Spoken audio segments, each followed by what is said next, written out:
For years, the African National Congress rose above politics in South Africa.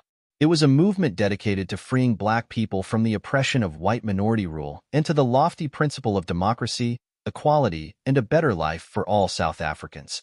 It was widely revered as a force for good under Nelson Mandela, who spent 27 years in prison for his opposition to the apartheid system of racial segregation.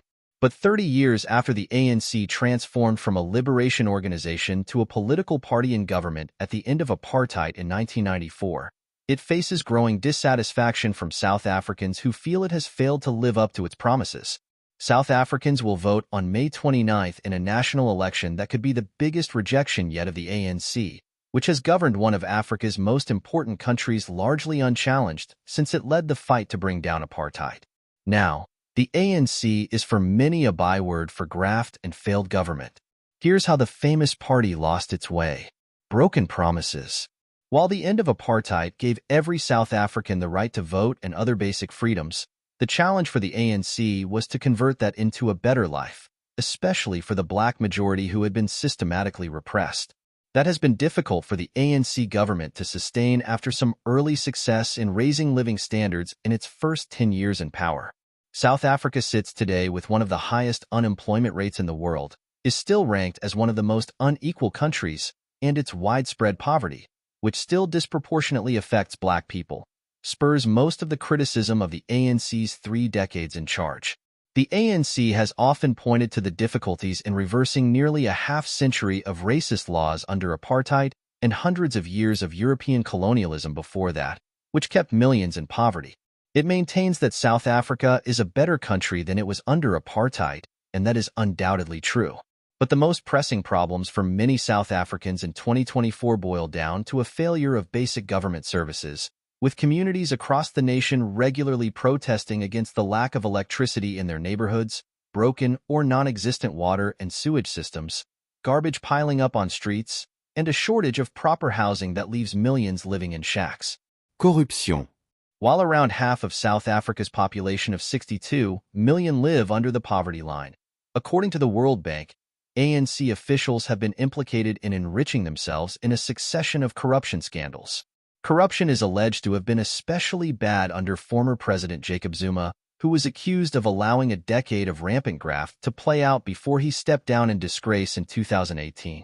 There were countless stories of wrongdoing, with politicians receiving bribes in return for influence or lucrative state contracts as a culture of graft pervaded all levels of government. South Africans heard how senior ANC figures allegedly received money to buy expensive suits, throw lavish parties, or renovate their homes. The disappearance of $15 million designated for the removal of harmful asbestos from the houses of poor people was one of many cases that enraged the country. President Cyril Ramaphosa promised to clean up the ANC when he succeeded Zuma, but he was involved in his own scandal and survived an impeachment vote. The ANC's reputation hasn't recovered. Infighting. The ANC has been hampered by infighting since Mandela stepped down as president in 1999 after one term and handed over to a younger generation. His successor, Thabo Mbeki, was forced out as Zuma undermined his position as the head of the ANC. The party turned on Zuma, who was disqualified from running in next week's election when the corruption allegations became overwhelming. Ramaphosa has spent his first term as president since 2019 battling a part of the party still loyal to Zuma. In its early days, the ANC celebrated that it was a broad church of people dedicated to freedom and democracy. It now has factions much like any other political party, affecting its ability to solve South Africa's problems. The future. From a dominant position when it once commanded 70% of the vote, the ANC has seen people gradually desert it, especially among a new generation of South Africans who don't remember apartheid.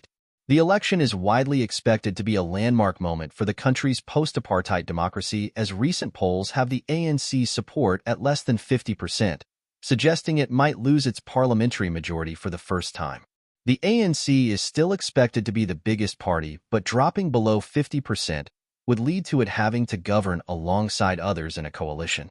That would be the biggest political shift in South Africa since the ANC ascended into the government, and a humbling moment for a party Zuma once said would rule until Jesus comes back.